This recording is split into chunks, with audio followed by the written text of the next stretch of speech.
Jim's talking about this. They're real fun, the Azorius Artifact brew. However, Jarvis is like the nicest guy ever, so it's hard for him to be the bad guy. But And as we say that, Jarvis is in the background. Oh. So that is not, that match is going on, but not the one we're going to be watching. Fair enough, fair enough. All right, so this one is spicy. Jesse on the bottom. You might have remembered him from the last regional championship, played that really exciting Boros deck.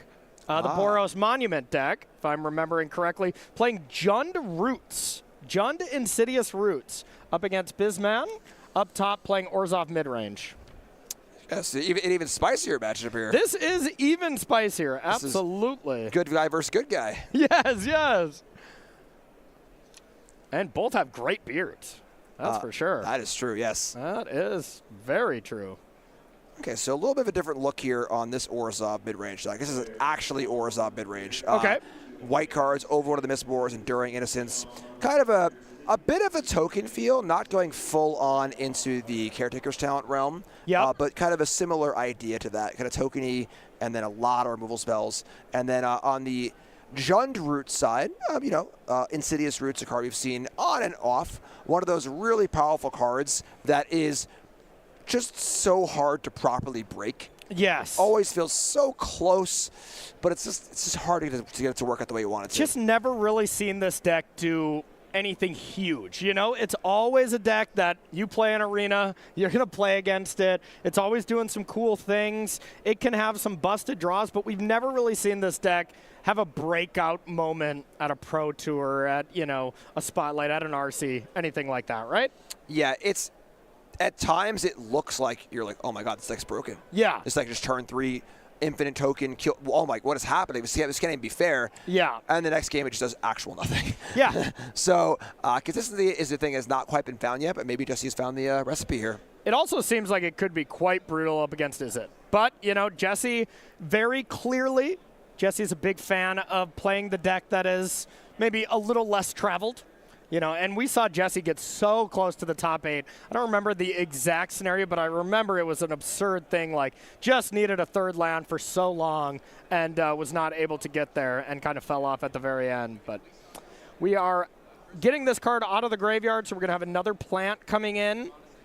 And these plants can generate some mana. Now, we don't have Tyvar in play. That's kind of the combo, where you get these plants, they get to tap for mana right away, and you get to do some silly things, but they just get big. Yeah, and honestly, this deck did gain a pretty huge upgrade in Molt Tender from Aether Drift. Okay. Which is like the basic perfect card for the deck. Yeah. So one mana creature can tap to mill, or can tap to exile a card for mana, kind of Deathrite Shaman style. Just like the perfect one mana enabler. It's a creature, it does all the things you want, it mills, it exiles, it makes mana. So it's not like this deck hasn't gotten upgrades over the last few sets, but again, not quite all the way there. Okay, makes sense to me. Bizman Kraken, a Fabled Passage. Getting a land number 4. Let's see what the follow-up is. Really interesting deck on this side as well. We have Dusk Animist in the list. A ton of 1-ofs and 2-ofs, but 4 of Overlord of the Mistborn here, where I bet we would love to slam that card. Get some flyers down. Yeah, I love the 2 copies of Servant of the Stinger. Yeah, so that's a spicy one. It's funny. It's a 2-mana 1/3 Death Touch, so it actually blocks well against the red decks. Yeah. And I believe if you've crimed and you attack your opponent with it, you can sack it to Demonic Tutor. Is that correct? Deals combat damage to a player. If you've committed a crime, you may sack it to Demonic Tutor. Yep. Yeah. So okay. Kind of cool here, this like miniature 1-of package, where a couple strange 1-ofs in the deck kind of pulled together by this weird tutor effect. So yeah, kind of cool, cool deck building. Really spicy. I love it. And even in the sideboard, all 1-ofs except 3 High Noon. I'm here for it. This is a cool deck. Oh, never mind. 4 Destroy Evil as well. Okay. So, we need to deal with enchantments, big creatures, and stop you from playing multiple spells. Other than that, let's get some 1-ofs in here. Got a toolbox. Yes. All right, so cut downs one of the creature, redeploys another creature, and attacks in and gets that beautiful, I'll get both abilities, where you get the vampire as well as you get to draw the card. And a Dredger's Insight here from Jesse, trying to find the goods. So that is the Adept. That is a squirrel. That's part of the some of the looping that's going on. I can Yep. cast more stuff in the graveyard, more stuff getting exiled. And Insight's part of the engine here too, where when you're getting life for each exile too, buys you more time. Yeah. It's kind of a Rube Goldberg machine, you know, where Tyvar's the real important piece. Yes. That's the one that really gets you going, where now every plant you make is an extra mana as well. But, you know, it's kind of coming together, and this mid-range deck shouldn't be able to pressure that hard. So Jesse should kind of have the time to get going. Now, does this deck have like an infinite kill, or like what is the goal here? Because with the Adept, the Squirrel Warlock, it's basically Underworld Breach on a squirrel.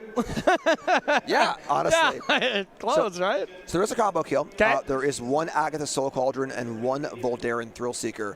And as you're able to go through your deck, if you can get the Thrillseeker under the Cauldron, and the Cauldron can has the ability to give the ability of that card to every countered creature you have. At that point, you've gone through so many plants. You're going to have, you know, 18 plants in play, 18 power, 17 power, 16 power, and so on and so forth, and they can all sack and fire away, do a little fling action too. So Just throwing plants at people, huh? Okay. yeah. So if you need to have that one turn kill kind of action where you're scared of them combo killing you back, like Omniscience, or playing a big sweeper or something like that, this deck can do that. All right. I love it. Very spicy. We're adding some mana here. This is a nice cash grab. Trying to find the goods. Okay, there's a Cauldron. The one of Curious Forager. Limited All-Star. Took me a second there. I was, wait, Yeah. wait, what is that? Now these players are playing some spice here. I am a fan. Listen, lizards, mice, not the only creature types available in Bloomborough. All right? Yeah. Squirrels are there too. Yeah, absolutely. This deck looks nuts. One of the things about this deck that is a little tough, though, is it is really, really dexterity taxing to play Yes. paper. When these plants start to go up, you need to put every single dice up. Mostly put it on Arena, where, you know, obviously does it all for you. Yeah. In paper, it's a lot to move around. And you can forget all these things, right? Like if you brick on it, it's too bad. Yep. Okay. These creatures are swole, but at the same time, Bisman's coming in with 2 Preachers, and being at less life, that's kind of the spot you don't want to be. You want to draw those cards, but hey, you get a couple Vampires. Should have 3 of those available. And we're going to be able to connect. Interesting, blocking with basically your best creature. That's leading me to believe that, well, we might have a Soul Cauldron already in hand and want to give that ability to your creatures. There's only one Soul Cauldron in the deck. Okay. So I do not have an answer for you about what that block was about. Tyvar only returns creatures, correct? Tyvar, yes. So I guess you can just return that creature and then just play it and it will have haste. But that is a strange block. You would think that's the one creature you want to keep around. But then again, it does have Death Touch. It kills the Preacher, and your plants are just going to get very large here. So this might just be Jesse saying, you know what, my plants are better than this squirrel. We got a dice war going on here, folks. Yeah, no kidding. So this is the kind of matchup where Jesse doesn't need a combo. Can kind of just like keep making plans, and overwhelm. But now we see a virtue of loyalty on Bisman's side. That, of course, is a incredible scaling effect, untapping and putting counters every single turn. So now we got a big token dice show off, which I think favors Jesse. Yeah, I would think so. Here is just a hard cast Overlord. What are we going to bring back? And that's just returning creatures as well. You can't get back the Soul Cauldron. And then we see Llanowar Elves. Man, it's crazy how little Llanowar Elves we see, and how everyone, you know, maybe even including myself, thought this card was just going to be so format defining. So far, really, all we've seen it do is just Llanowar Elf into Glissa, you know, and that's necessarily not very good right now. Yeah, green is, you know, after a very long period of being the best color on Standard on and off for the last, you know, 5 or so years. Yeah. In various, you know, energy and this and that. Green's got it rough right now. Do you think that's why Reed's in the booth with us instead of playing right now? He's like, if I can't play green, get me in the booth. I wasn't gonna say nothing. Okay. But maybe. Maybe. You know, Okay. maybe. Fair you enough. know, And, you know, it just, right now, you know, colors wax and wane. And right now it's Green's time. Green had a lot of time there. Energy, Tireless Tracker, Collector Company, all of these kind of great decks for a long period. Yes. Now it's Green's turn to be down for a little bit. But Laterals ain't going anywhere. You tell that to those plants. These plants are on the up and up, okay? They are growing exponentially here. All right, and that was just recasting our squirrel, not really attacking by any means. And, man, you know, this battlefield's going to get larger and larger from Bisman. But I'm trying to think, what is the way out from Bisman? You know, like, how do you break through this ever-growing army of plants? I have an answer for you. Okay, tell me. There is one copy of Pest Control in the main deck. Now, the problem is the tutor engine is Servant of a Stinger. Okay. Which is a creature that needs to deal combat damage. Pretty tough to do on this board. But if this game goes really, really long, one Pest Control can mop this whole thing up. And, you know, it would require some big creatures in play also. But as it stands, I think this game favors Jesse. You know, the plants just get bigger. And the big thing, too, is the plants make mana. Yeah. So it's not just a board getting big. It's just the ability to keep doing more stuff every turn, too, with all your mana. Pest Control to deal with the plants. Can you believe it? You should be dealing with the pests that are attached to the plants, right? I mean, isn't that more flavorful? They think of them as weeds, not as, like, you know, rose bushes. Ah, okay, okay. Gotcha. All right, so we attacked in. Got one more creature. There is a Dusk Animus plotted. Now, couldn't you have just cast Dusk Animus? I think Bisman is one land short. So 5 untapped instead. Yeah, I thought it was 4. That's been a while since we've seen that one. Yeah, Dust Animus asks you to have 5 untapped lands and you cast it. Typical way to do that is to plot it and then play it untapped on turn, play it off plot on turn 5. Yeah. But you can't just cast it with 7 lands in play. A fantastic card. Unbeatable Unlimited. Was a good one. Yeah. And we're attacking in with the Overlord. Let's see what we find. How about a Tyvar?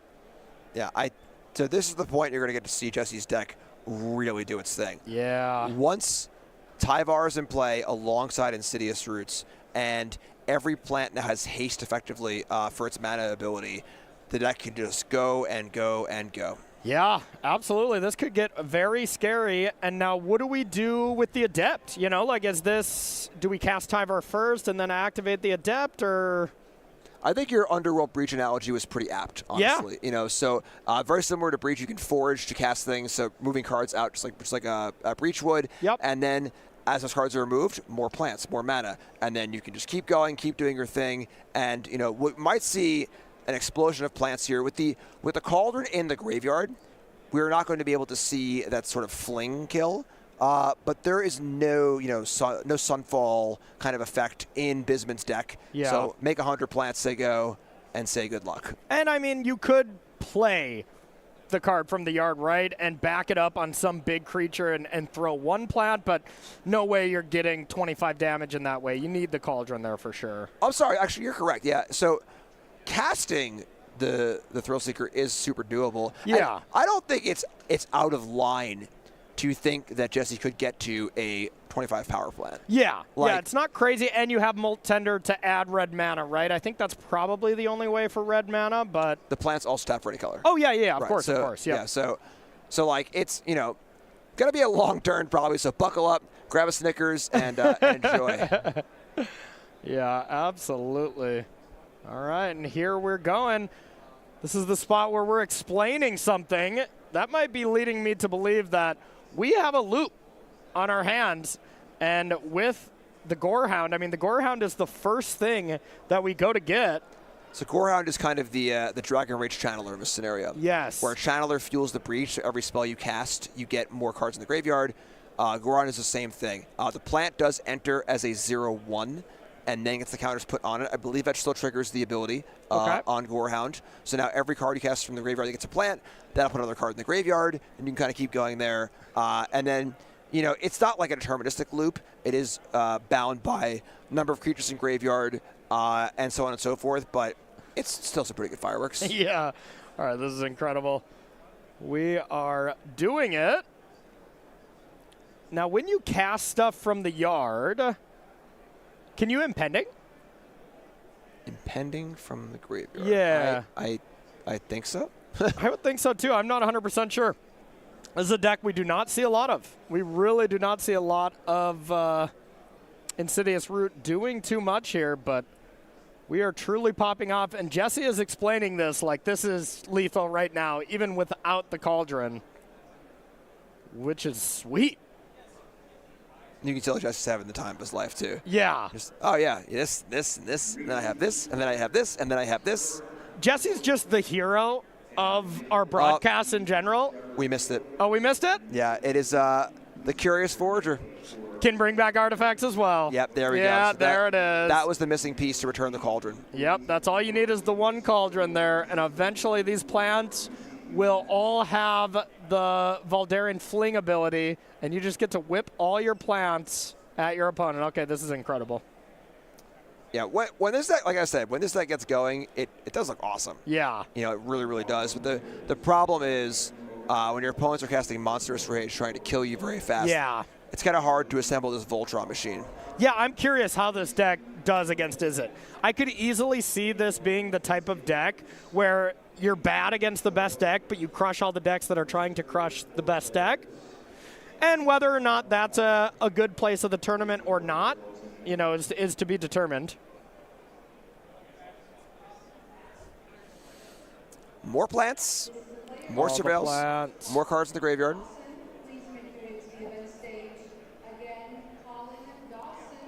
And eventually, Voldaren Thrillseeker will make itself not scarce. Yep.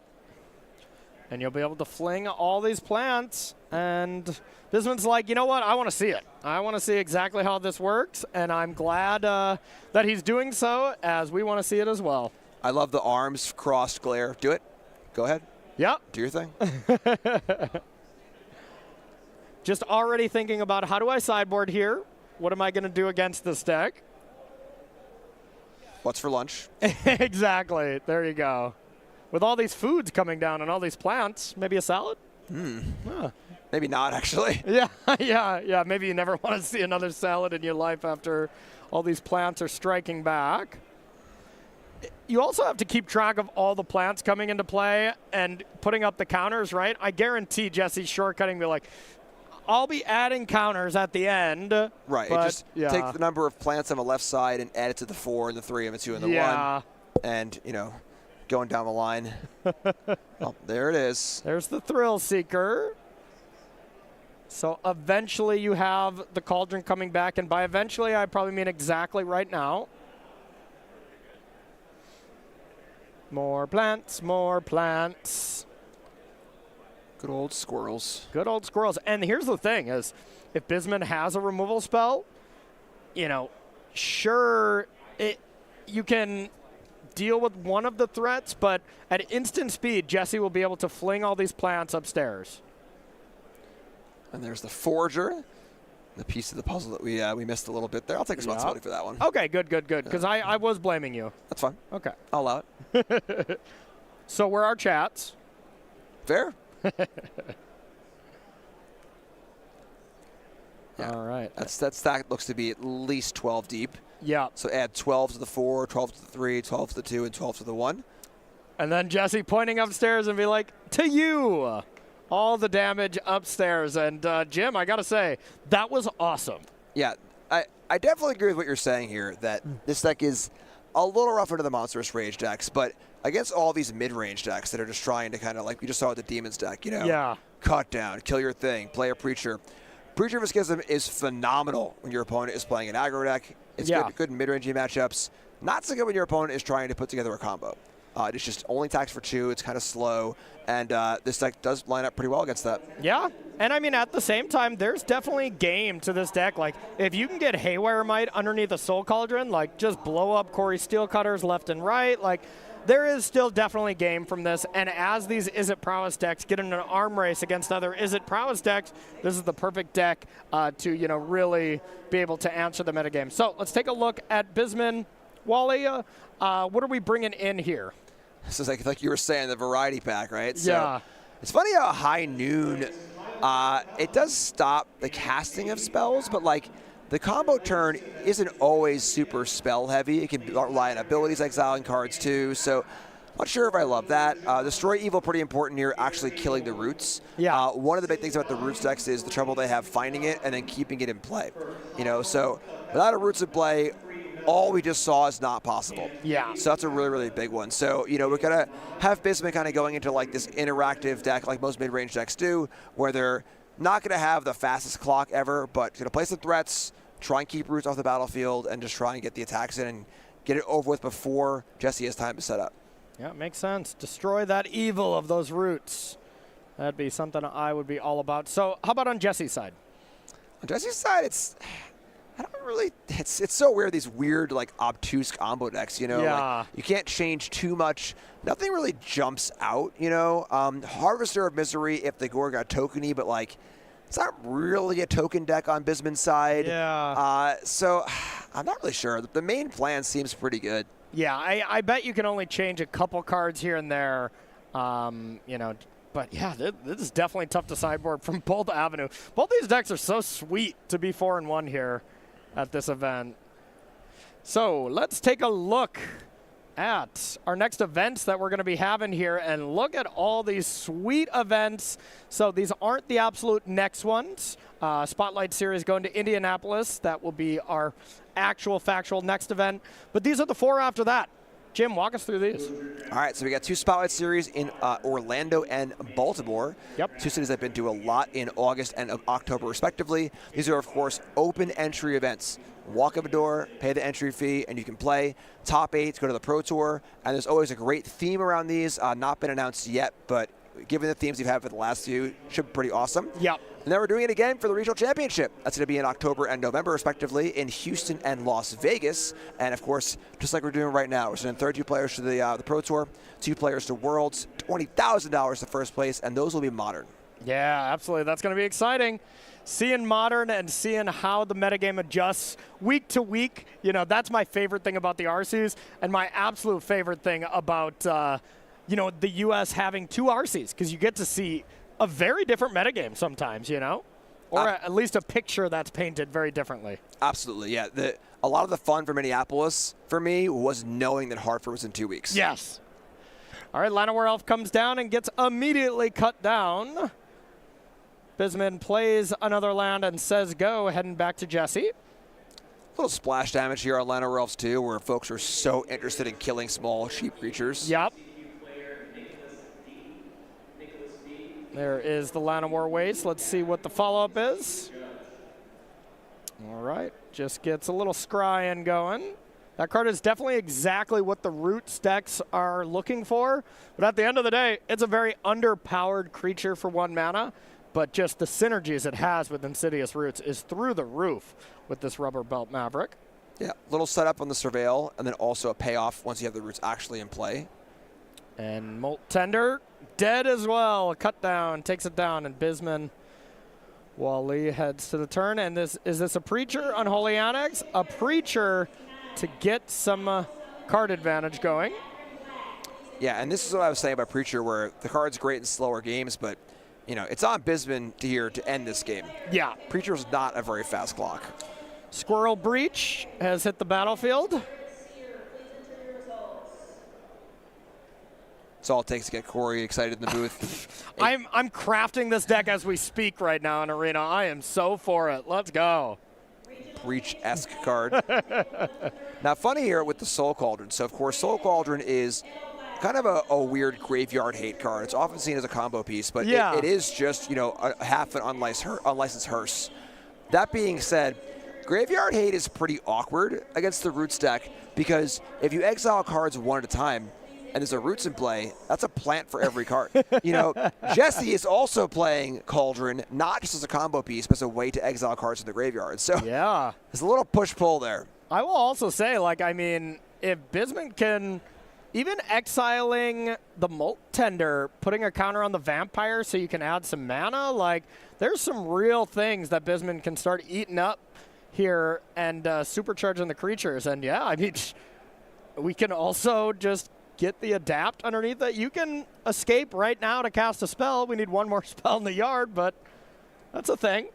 Soul Cauldron is one of the most, like, deep and confusing cards printed in the last, like, 5 to 10 years. Ever. What it is capable of is unbounded, and it can do so many things to a game.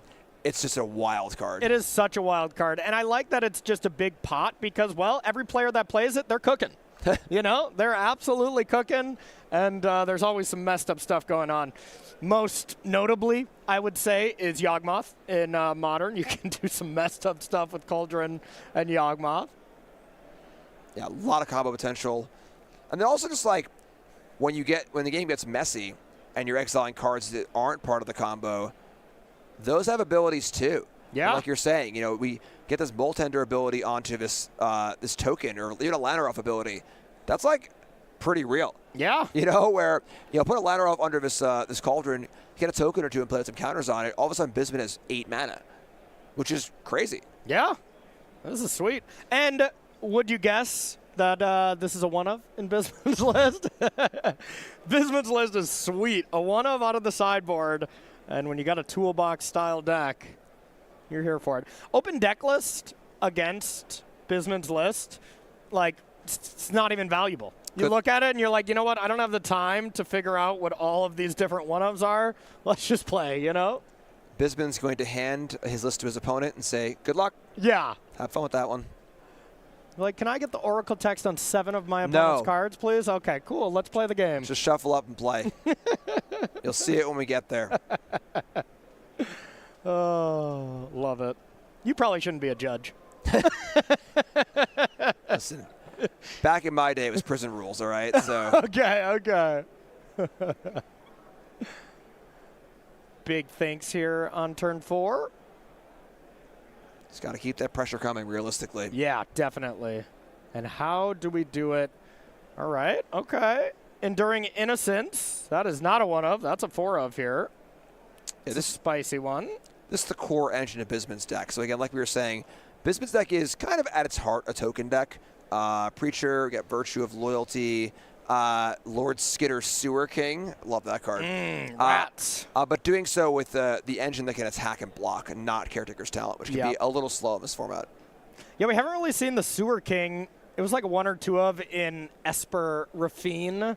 You know, not too long ago, we saw that card make an impact, but it's an incredibly powerful card. I've cast Lord Skitter a lot, and it's a card that always impresses me. Yeah. You know, it's a great maker of bodies. It has a good base rate. It's a graveyard hate card. I think this card's just excellent. You know, Standard, like we were saying, you know, 2 weekends ago, Standard's huge right now. It's a really, really big format, and there isn't always room for every card to make an impact. Yep. Makes sense to me. Lord Skitter. The old Rat King. Man, if those rats could block, this card would be truly busted. Oh, busted. Completely busted. Okay, there's a Canker Bloom in the yard. That could be brutal, right? Wow. Yeah, so now every single creature that Bisman has is going to have the ability to disenchant things, and Insidious Roots and Friends are going to have a hard time staying in play. Yeah, disenchant things.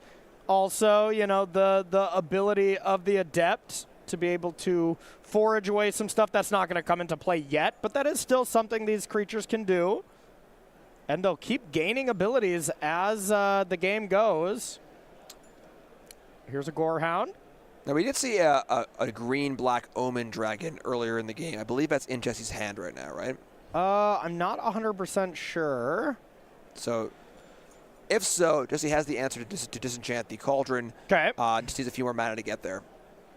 All right, so here is the Tyvar milling some cards. So with the Thrill Seeker in the graveyard, Bisman's Cauldron gets even better. Yeah, even scary. You know, Jesse was like, dang it, I didn't want to mill that one. Anything but that one. So now these creatures have haste. This Llanowar Elf can tap immediately, which is not amazing, but it's a thing. But yeah, if that Cauldron gets to target that Thrill Seeker, this is going to be big game pretty quickly. Yeah, already 5 power in play for Bisman that can go kill Tyvar, can kill some of these creatures. Yeah. Sacrificing Enduring Innocence to kill something, gain 3 life, and get an enchantment in play is pretty cool. Not bad. Not bad.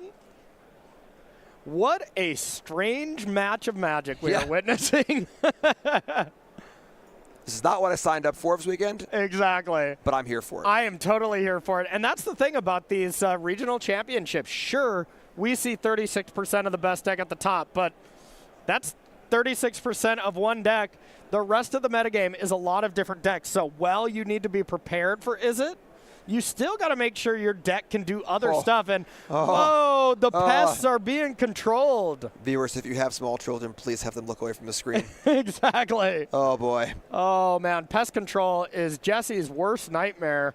You know, even Lockdown, which is much more commonly played, that's deal-withable. There's a lot of Haywire Mites. You know, there's 3 total Haywire Mites in the 75 that Jesse can get his creatures back pretty easy. No getting it back from pest control here. Yeah, and Tyvar's also down.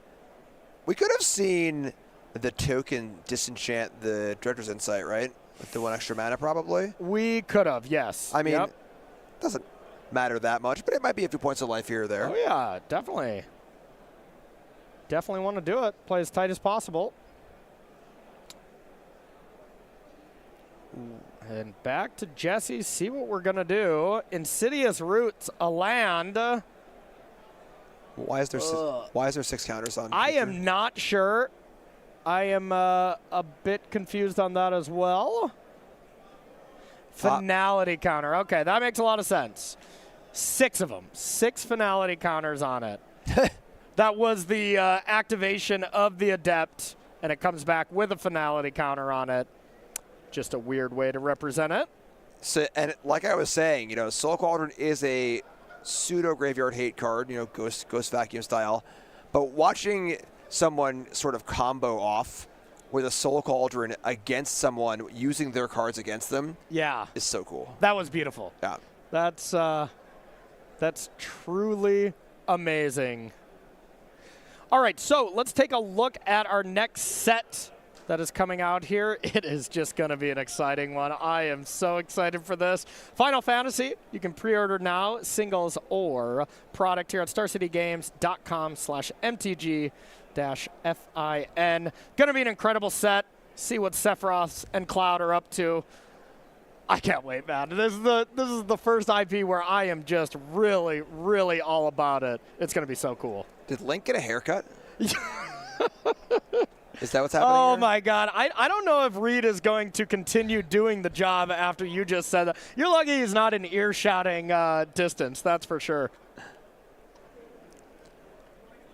Oh, boy. So we are getting the next round going, so we fast-forwarded a bit. This was not a glitch. We wanted to show you the very end. These players are in turns. I think that 4 is the fact that we're on turn 4. But round number 7 is getting close to being paired, so we do not want you to miss any of that action. So enjoy this battlefield, y'all. Jim, break us down everything that's going on right now. I am broken down. My head's going to explode. I am broken down. I'm slack-jawed just staring at the screen. I mean, you've broken me down with the Link comment, so I can't even focus any longer. I mean, 2 Overlords. How do we even get to this position? A Cauldron in play for Bisman. So many moths. Yeah. Now, of course, moths fly over the insects, which is a pretty big deal. Evil's getting destroyed. Insidious Roots down. There's still another Roots. Yeah, normally I would think, if you told me, hey, Jim, there's a game where Jesse has like a bunch of huge plants in play, I would say that game obviously favors Jesse. But with an Air Force in play on Bisman's side, you know, this is what, 2, 4, 6, 8, 10, 12, 13, 14, 15 power in the air, maybe 16 with the Cauldron. And Jesse only at 10. But we just passed back to Jesse, so that's the thing I'm wondering about is, were these flyers just made or something? I mean, we're seeing this, this battlefield just like y'all are, so maybe we're missing something, why they couldn't have just attacked and kind of won the game. But, yeah, as it stands, that looked to be turn 4. Bisman's turn 5 was probably going to be him flying over the top. And we'll get confirmation from our producer, but it looks like, yeah, Bisman took that down 2-1. Flying is strong. Flying is cheating. You know, you spend all this time cultivating this wonderful garden of plants. Yeah. You feed them, you water them, you get them all set up.